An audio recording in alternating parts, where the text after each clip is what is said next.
haweenaydani waxaa ka geeriyooday ninkeeda kadib geeridiisii waxay noqdeen kuwo faqiir ah ilaa ay iska bixi waysay kirada guriga.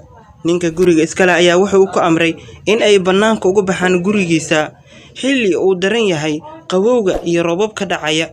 waxay aadeen ayadii caruurteeda magaalo kale oo aan laga garanaynin si halkaasi ay nolol ugu raadsadaan. kadib markii ay tagtay magaalada ayaa waxay labadeedii cunug ay gelisay masjid isla markaana qofna ugu sugneen.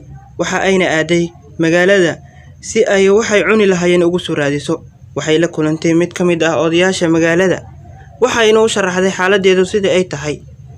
kadibna waxay u sheegtay in ay raadinayso waxa ay cuni lahaayeen ayadii iyo labadeeda cunug. odaygii ayaa wuxuu ku yiri maxaa cadeynayo hadalkaadi inuu run yahay. gabadhii ayaa waxa ay ku tiri i rumayso magaaladani waan ku cusbahay qofna kama aqaano waan dhibaateysanahay i gargaar. odaygii ayaa intuu dusha u jeediyay ayuu isaga dhaqaaqay. kadib waxay la kulantay oday kale oo ka mid ah odayaasha magaalada. waxay ugu sheekaysay wixii dhaxmaray odaygii ay la soo kulantay. odaygani oo haysto diinta Kirishtaanka ayaa waxa uu ku daray gabdhihiisa si ay ula soo kaxeeyaan caruurteeda. waxa uuna qayb ka dejiyay gurigiisa asaga oo siiyay cunto midda ugu wanaagsan iyo dhar midka ugu qaalisan. odaygii muslimka ahaa ayaa waxa uu habeenkii hurdada ku arkay iyadoo ay dhacayso qiyaamihii. waxa uu dhinac ka raacay ummadda rasuulka sallallahu alayhi wasallam. waxa uu arkay qasri aad u qurux badan. waxa uu weydiiyay rasuulka alle sallallahu alayhi wasallam qofka loo diyaariyay qasrigani aadka u quruxda badan.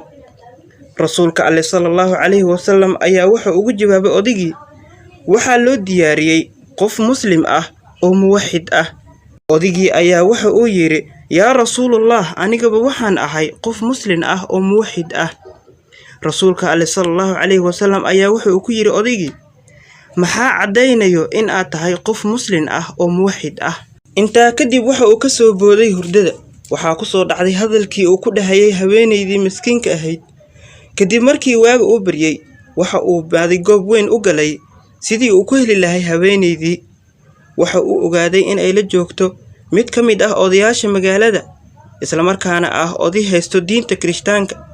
waa uu tagay waxa uu ku yiri waxaan doonayaa haweenaydii labada cunug wadatay ee shalay ku imaaday waxaana iga gaarsiisaa lacagtaani 1,000 dirham ah. odaygii ayaa waxa uu ku yiri ma samaynayo taa waxa aad doonaysid aniga ayaa kaaga xaq badan. qasriga aad xalireeda ku aragtayna aniga ayaa la ii sameeyay. ilaah xaq lagu caabudo ayaan ku dhaartay xalimaan seexanan aniga ehelkayga ilaa anaga oo muslimiin ah. gabadhaasi gacanteeda ayaan ku islaamnay. waxaan arkay xalay waxa aad adiga hurdada ku aragtay. rasuulka alle sallallahu alayhi wasallam ayaa wuxuu igu yiri gabadhii caruurteedu adiga agtaada miyay joogaan. waxaan ku dhahay haa rasuulkii allow. waxa igu yiri qasrigani adiga iyo ehelkaaga ayaa iska leh. kadib rasuulka alle sallallahu alayhi wasallam wuxuu ii sheegay xadiiskani man kana fi haajati aqihi kana Allahu fi haajati. qofkii qof walaalkiis xaajidiisa u fududeeyo Allah ayaa asna xaajidiisa u fududeeyo. waman faraja an muslim kurbatan faraja Allahu anhu kurbatan min kurbati yawm al-qiyamah.